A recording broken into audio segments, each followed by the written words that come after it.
지난 2000년의 시간 동안 인류에게 있어서 가장 위대한 발명품이 무엇인가?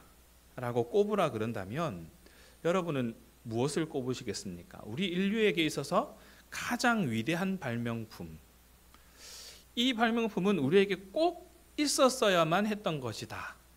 이런 것들을 꼽으라 그러면 아마 수많은 것들이 생각이 나실 겁니다. 존 브룩만이라는 사람이 지난 2000년 동안의 위대한 발명이라는 책에서 약 121가지 정도를 열거를 합니다. 위대한 발명품들을 열거를 했는데 그 중에 하나가 뭐냐면 지우개라는 겁니다. 미국 그 뉴욕 대학교에서 가상 문화를 강연하는 더글라스 러시코프 박사도 강연을 하는 중에 인류에게 가장 위대한 발명품을 꼽으라 그러면 나는 지우개를 꼽겠다라고 이야기를 했었습니다. 여러분은 어떻게 생각하십니까? 컴퓨터의 발명, 아니면 인쇄술의 발명, 비행기, 숫자, 시계, 아스피린, 거울, 의자, 망원경, 유전공학, 이런 것들 쭉 열거해 놓고 보면 엄청난 발명품들이 있었다라는 것을 알 수 있고, 지금 그 발명품들이 우리 주변에 너무나 자연스럽게 익숙하게 있다라는 것을 알 수 있습니다. 이 수많은 발명품들을 보면 그 발명품 하나하나가 우리 삶에 미쳐온 영향들이 빼곡하게 떠오르게 됩니다. 하나같이 우리 삶의 질을 높여놓은 그러한 것들이지요. 그런데 이 컴퓨터 같은, 원자폭탄 같은, 인쇄기계 같은 도저히 그냥 쉽게 만들어지지 않는 그러한 엄청난 발명품과 함께 같이 어깨를 나란히 하고 있는 것이 지우개라는 사실이 좀 의아하기도 합니다. 이 지우개가 어떻게 인류의 최고 발명품이 될 수 있었을까? 더글라스 러시코프는 이렇게 얘기했습니다. 컴퓨터의 딜리트 키, 화이트, 헌법 수정 조항, 그 밖에 인간의 실수를 수정하는 모든 것들을 꼽고 싶다. 이렇게 뒤로 돌아가서 지우고 다시 시작할 수 없었다면 과학적 모델도 없었을 것이고 정부와 문화, 도덕도 없었을 것이다. 지우개는 우리의 참회소이자 용서하는 자이며 타임머신이기도 하다라고 이야기를 했습니다. 지우개는 어쩌면 틀린 글자만 수정한다라는 개념으로만 위대한 발명이다라고 얘기하지 않는 것 같습니다. 인간이 지울 수 있는 능력을 발견했다가 아니라 이 지우는 행위, 즉 다시 뒤로 돌아갈 수 있다, 다시 돌아가서 다시 시작할 수 있다라는 것을 발견한 것에 대해서 대단하다라고 이야기를 할 수 있다는 것이죠. 무엇이 어떻게 잘못되었는가를 다시 생각할 수 있는 그 여유를 가지게 되었다라는 개념에서 지우개는 인류에게 위대한 발명품이다라고 이야기를 하고 있습니다. 인간은 누구나 실수를 할 수 있고 또 시대에 맞지 않는 시대착오적 판단으로 인해서 이를 그르칠 때가 있습니다. 그래서 잘못이 인정되면 그 잘못을 지워버리고 다시 시작하고 싶은 마음이 생겨지게 마련이지요. 이런 상징적인 의미에서 지우개야말로 위대한 발명품이다라고 할 수 있는 것입니다. 그렇다고 해서 사실 우리가 했던 실수가 사라지지는 않습니다. 그 실수를 기반으로 더 나은 모습으로 성장하거나 아니면 다른 방향을 찾게 될 것입니다. 우리 인류에게 죄의 문제도 아마 그러할 것입니다. 죄는 지워버릴 수 있는 문제는 아닙니다. 성경은 죄로 인해서 사망의 노예가 된다고 얘기하고 있거든요. 로마서 6장 16절에 보면 그 순종함을 받은 자의 종이 되는 줄을 너희가 알지 못하느냐, 혹은 죄의 종으로 사망에 이르고. 죄가 우리 속에 남아있으면 그 죄로 인하여서 우리는 사망의 노예가 될 수밖에 없다는 것이죠. 낭중지추라고 하지 않습니까? 죄가 마음속에 꼭꼭 숨겨져 있으면, 죄를 그 마음속에 숨겨놓고 있으면 송곳이 주머니를 뚫고 나와서 여기저기를 다치게 하는 것처럼 죄가 계속 치르고 고통을 주고 상처가 나게 하고 해서 그 상처가 골마서 결국 그 사망에 이르게 하는 것이지요. 오늘 본문은 회중이 부지 중에 죄를 지었는데 깨닫지 못하고 있다가 나중에 깨닫게 되면 수송아지든 암염소든 순년소든 그 제물을 드려서 속죄제로 드리라는 것에 대해서 이야기를 하고 있습니다. 하나님은 그 피를 휘장 앞에 7번 뿌리고 제단 뿔에 바르게 하시면서 백성들에게 이렇게 하면 그들의 죄를, 너희들의 죄를 용서해 주시겠다라고 이야기를 하십니다. 이 죄에 대한 우리의 태도가 어떠하냐를 한번 살펴볼 필요가 있는데, 우리 대부분은 죄의 문제에 대해서 이렇게 생각합니다. 뭐 다들 그렇게 사니까 이 정도는 괜찮지 않겠는가, 나도 그냥 그렇게 살아도 별 문제가 없지 않겠는가 하는 안일한 마음으로 살아가는 경우가 대부분입니다. 또 우리가 처해 있는 상황과 환경들을 보면 죄를 지었는지 모르고 지나가게 되는 경우들이 너무나 많더라는 것이죠. 그래서 부지부식간에 저지르게 되는 죄에 대해서 이야기를 합니다. 그나마 다행인 것은 말씀을 읽고 묵상하면서 이전의 행동이나 선택이 잘못된 선택이었다라는 것을 깨닫게 된다면 참 다행스러운 일인 것이죠. 깨달은 죄는 하나님 앞에 고하기만 하면 됩니다. 속죄 제물을 통하여서 그 죄를 전가하고 하나님 앞에 용서해 주십시오 하고 죄를 구하고 하나님께서 용서해 주시기만 하면 죄는 해결이 되어집니다. 속죄 제물의 기름은 떼어서 불사르고 나머지는 모두 진영 밖에서 태워버렸습니다. 송아지 가죽과 고기는 당시에 상당히 귀한 것이었거든요. 그럼에도 불구하고 하나님께서는 하나도 남김없이 다 태워버리라고 말씀하셨습니다. 속죄의 대가로 다 태워버려서 했던 것이죠.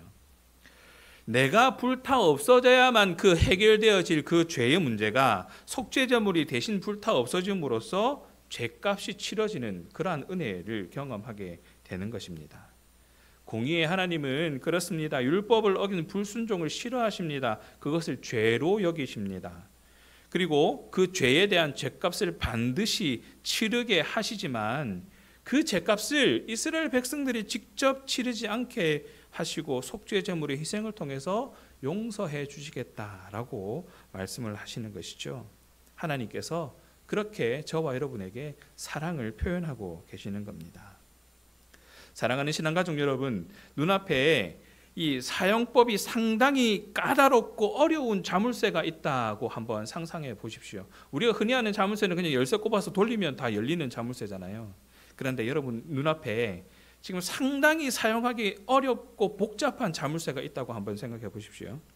그 자물쇠를 풀기 위해서는 10단계의 단계를 거쳐야 겨우 열쇠를 꽂을 수 있는 구멍이 나타나는 거예요.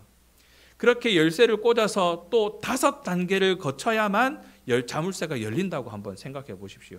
와, 이거는 하다가 속 터져서 사용 못할 것 같습니다. 도대체 이걸 누가 쓰라고 만들어 놓은 거냐고 화가 치밀어 오를 수도 있습니다. 하다가 방법을 잊어버리면 야, 이거 처음부터 다시 해야 되는데 이거 하겠나 하는 그런 마음도 들겠지요. 당장 성격 급한 사람이라면 한 2번 하다가 한 2단계 3단계 넘어가다가 아마 속에서 막 확 올라와가지고 이거 집어 던져버릴지도 모르는 그런 자물쇠가 지금 여러분 눈앞에 있는 겁니다. 하지만 여러분, 자물쇠의 목적은 튼튼하게 잘 잠궈 놓는 데 있습니다. 지금 10단계를 거쳐야 겨우 열쇠 구멍이 보이고 열쇠를 꽂고 5단계를 거쳐야만 열 수 있는 이 자물쇠는 그만큼 튼튼하고 철저하게 잠글 수 있는 자물쇠라는 것이죠. 이 자물쇠의 목적이 완벽하게 달성할 수 있는 그런 자물쇠입니다. 쉽게 열리지 않는다라는 것은 그만큼 안전하다라는 것을 반증하는 것이지요. 그렇다면 하나님께서 저와 여러분의 속죄의 절차를 그렇게 복잡하고 귀찮을 정도로 세세하게 명령하시는 이유가 무엇이겠습니까? 하나님께서는 저와 여러분을 죄로부터 완전하게 구별해서 그만큼 깨끗하게 구별해 내겠다라는 의지를 담고 계시는 것이죠. 그 비록 방법은 복잡하고 까다롭기는 하지만 그렇게 하기만 하면 하나님께서 인정할 만한 깨끗한 상태, 거룩한 상태로 구별될 수 있다라는 것을 이야기합니다. 속죄물의 희생을 통해서라도 반드시 그렇게 용서하시고 거룩하게 구별해 내겠다라는 하나님의 의도가 거기에 담겨져 있는 것이지요. 이사야 1장 18절에 보면 너희 죄가 아무리 주홍 같을지라도 눈과 같이 희어질 것이요 진홍같이 붉을지라도 양털같이 되리라. 하나님께서 명령하신 대로 하기만 하면 그렇게 된다고 말씀하시는 것입니다. 다행인 것은 이제는 염소나 송아지의 피가 아니라 예수님의 피를 속죄의 피로 삼고 우리를 용서해 주신다고 말씀하고 계신 데 있습니다. 히브리서 9장 12절은 그렇게 얘기합니다. 오직 자기의 피로 영원한 속죄를 이루사 단번에 성소에 들어가셨느니라. 예수님께서 그 사역을 감당해 주심으로 말미암아 우리가 그 사실을 믿음으로 말미암아 이제는 하나님의 거룩한 자녀로서 하나님의 거룩한 백성으로서 구별되어질 수 있는 방법이 너무나 간편해졌다는 것입니다. 핵심은 하나님께서 용서해 주신다는 것입니다. 예수님의 속죄의 보혈을 의지하는 자를 용서해 주신다는 것입니다. 죄를 깨닫고 속죄물의 피를 뿌리고 바르는 자, 즉 회개하는 자의 죄를 용서해 주신다는 것에 핵심이 있는 것입니다. 이제는 염소와 송아지도 필요 없습니다. 그저 예수님께서 흘리신 그 피만이라도 기억하면 된다는 것이죠. 하나님께서는 이렇게 얘기하십니다. 이제는 염소와 송아지도 필요 없다. 그저 예수가 흘린 그 피만이라도 기억해라. 그렇게만 하면 내가 용서해 줄게. 용서해 줄게. 이렇게까지 해서라도 용서하시겠다는 그 하나님의 마음을 드러내고 있는 것입니다. 하나님께서는 이미 그 계획을 다 가지고 계셨습니다. 그리고 예수님을 우리에게 보내주셔서 그 일들을 감당하게 하셨고 그 일들을 보여주셨고 부활하심으로 그 일을 확증시켜 주셨고 이제 우리는 믿기만 하면 되는 것이죠. 그래서 우리는 예수 그리스도만 바라봐야 하는 것입니다. 사도행전 4장 12절에 이렇게 얘기합니다. 차나 사람 중에 구원을 받을 만한 다른 이름을 우리에게 주신 일이 없다라고 말씀하십니다. 우리는 예수님만을 바라봐야 하는 것이죠. 우리가 우리 죄를 깨닫지 못하고 예수님의 대속의 피를 의지하지 않는다면 죄의 삭신 영원한 사망을 우리는 피할 수 없습니다. 저와 여러분에게 무슨 힘이 있고 무슨 능력이 있습니까? 우리가 아무리 거룩하게 살아보려고 한들, 우리가 아무리 깨끗하게 살아보려고 한들, 우리가 아무리 힘써서 하나님을 닮아가는 모습으로 살아가 보려고 한들 우리에게는 힘이 없습니다. 능력이 없습니다. 연약할 수밖에 없는 존재들이기 때문이지요. 연약한 인간은 그렇게 죄를 안 짓고는 살아갈 수 있는 방법이 없습니다. 그 죄값 또한 치를 수 있는 그런 능력도 없습니다. 죄값을 치른다라는 것은 곧 죽음이기 때문에 그렇습니다. 그나마 죄값을 치르기 위해서 속죄제를 드렸어야만 했는데 다행히 예수님께서 이 번거로운 일들을 대신해 주고 계시다는 겁니다. 저와 여러분을 위해서 대속의 피를 흘려주셨다. 이 이야기는 아무리 강조해도 지나침이 없는 그러한 이야기입니다. 하나님께서는 용서하기를 원하고 계시고 우리는 용서를 받기 위해서 예수님의 대속의 피를 의지해야만 하고 그 피를 통해서 용서받기만 하면 되는 것. 그것이 우리에게, 저와 여러분에게 주어진 은혜인 것입니다. 그렇게 우리는 하루하루를 살아가면서 우리에게 임하고 있는 하나님의 섭리를 경험하고 우리 하루의 순간순간을 우리의 기억 속에 저장하며 살아갑니다. 아, 오늘은 이런 일이 있었지. 물론 24시간을 다 기억하지는 못합니다. 그 일부만을 기억하는 것이죠. 매 순간이 은혜였지만 우리는 그 은혜의 순간들을 다 기억하지는 못합니다. 눈 깜빡하는 순간조차도 우리의 삶이라는 이름으로 기억되긴 하지만 모두 다 기억할 수는 없다는 것이지요. 또 나는 기억하지 못하지만 분명 세상에 존재하는 일들도 얼마든지 있기 마련입니다. 그만큼 이 세상 일은 엄청난 일들이 수많이 일어나고 있는 그러한 상황이지만 우리의 기억 속에 우리가 기억하는 세상으로만 바라보면 정말 협소한 세상에 지나지 않습니다. 그렇게 우리는 하루하루 주어진 은혜에 대해서 혹은 은혜인지 아닌지 구별하지 못하고 살아가는 그 하루하루 속에서, 그 기억 속에서 그 부분의 기억을 가지고 우리 삶 전체를 나는 이렇게 살아왔다라고 얘기하는 것조차가 사실은 아슬아슬한 부분이기도 합니다. 그래서 우리는 죄에 대해서 하나님 앞에 함부로 얘기하지 못하는 것이고, 은혜에 대해서 무한 감사하며 살아야 하는 것도 다 거기에 있는 것입니다. 기억이 사라지고 나면 이 모든 것들이 한 번에 날아갈 수도 있습니다. 하나님께서 나에게 어떤 은혜를 주셨는가, 내가 어떤 죄를 지었고 내가 어떤 실수를 했는가, 이 기억이 사라지면 그 모든 것이 끝장이라는 것이죠. 어느 날 불현듯 다가온 깨달음이든 숨이 멎을 듯한 비경이든 아니면 가슴 저몄던 그런 순간이든 나만의 것들이 세상에서 사라질 수 있는 것, 그러한 상황 가운데 우리는 놓여져 있는 것이죠. 분명한 것은 우리의 기억은 점점 희미해질 것입니다. 결국 지워지게 될 것입니다. 한 신문에서 이런 글귀를 읽은 적이 있어요. 사는 것은 늘 무엇인가를 지우는 것이고 누군가에 의해서 지워지는 것입니다. 우리가 살아가면서 우리 삶에 지우개가 있다면 그것은 무엇을 의미하겠습니까? 그 상황을 개선하려고 하든 아니면 그 상황을 수정해서 이렇게 바로잡고 싶어하는 마음일 수도 있고, 아니면 이렇게 저렇게 시간이 지나가게 되어서 잊혀지게 되는 그러한 세월일 수도 있습니다. 그것이 우리 삶의 지우개 역할을 할 수도 있습니다.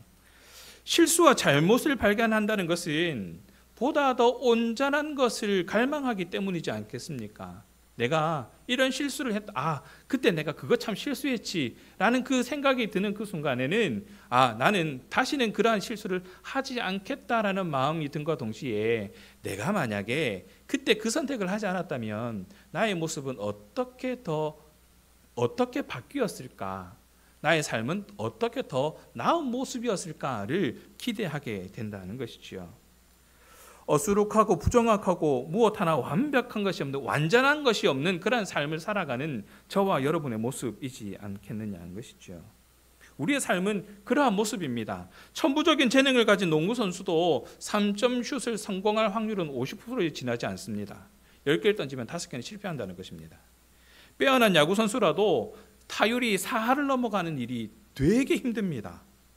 우리는 얼마나 많이 넘어집니까? 육체가 아닌 정신도 하루에 몇 번씩 넘어지고 쓰러지게 됩니다. 우리에게 실수와 잘못은 성공이나 잘함보다 훨씬 더 익숙한 문제일 수도 있습니다. 그렇지만 우리 삶에서 무언가를 지우고 다시 시작해서 완성해 간다라는 것, 보다 더 나은 삶을 향한 그런 날개짓일 것입니다. 지울 수 있다는 것이 다시 시작할 힘이 있다라는 것이거든요.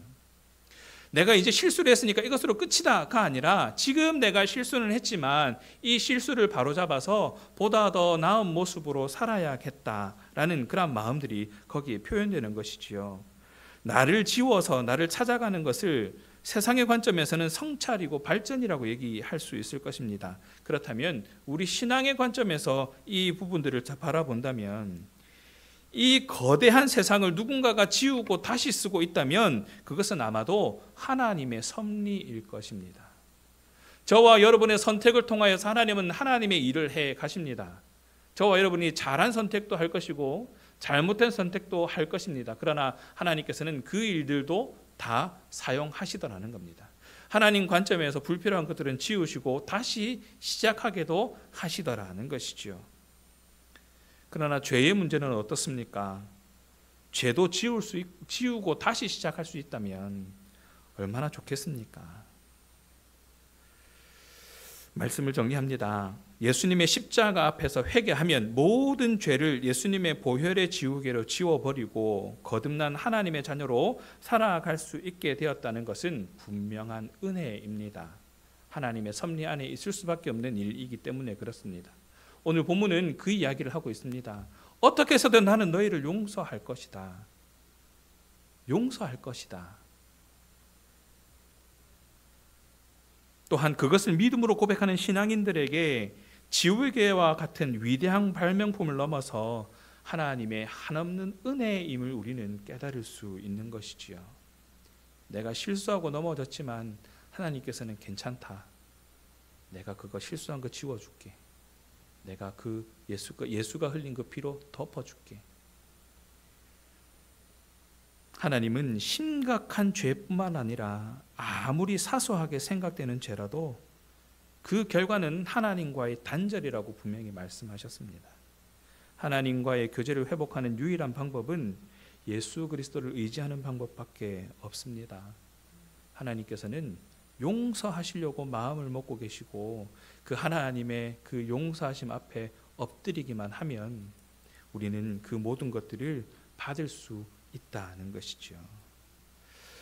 민족 시인 윤동주님의 시 중에 십자가라는 시가 있습니다. 그 시에서 윤동주 시는 이런 표현을 했습니다. 그 본문에 뜨는데요. 글자가 잘 안 보이시겠지만 제가 한번 읽어드릴게요. 쫓아오던 햇빛인데 지금 교회당 꼭대기 십자가에 걸리었습니다.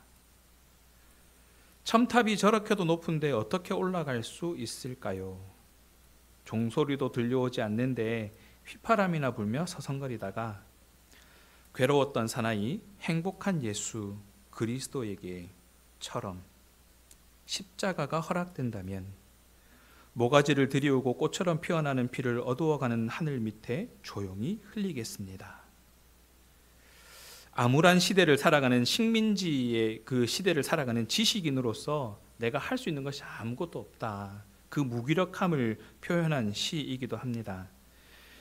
그러나 자신은 어떻게든 이것을 극복해 보겠다라는 그런 자기 희생의 숭고한 의지를 십자가를 통해서 드러내고 있습니다. 그런데 이 시에 윤동주님이 이런 표현을 했거든요. 괴로웠던 사나이 행복한 예수 그리스도에게처럼 십자가가 허락되어진다면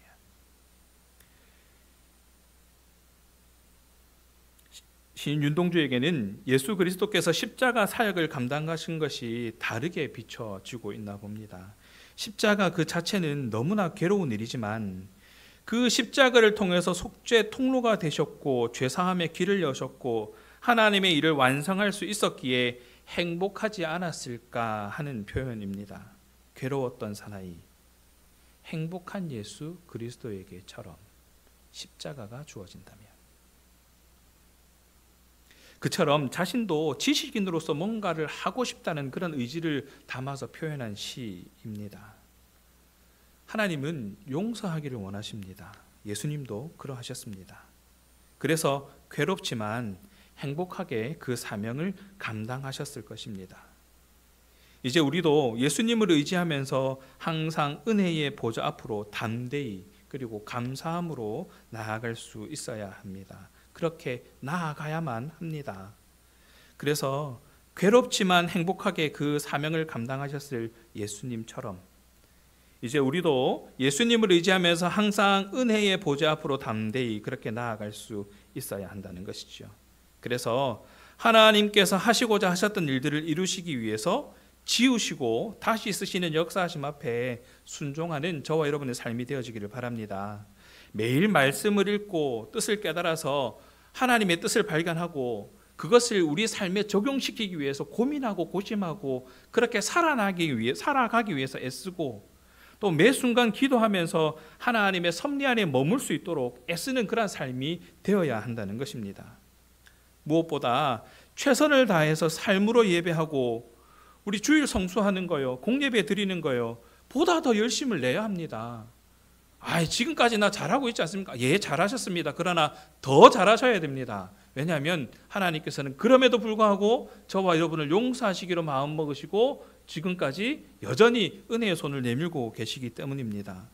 그래서 날마다 성숙해지고 성장함으로 하나님의 기쁨이 되는 저와 여러분 되시기를 간절히 소원합니다.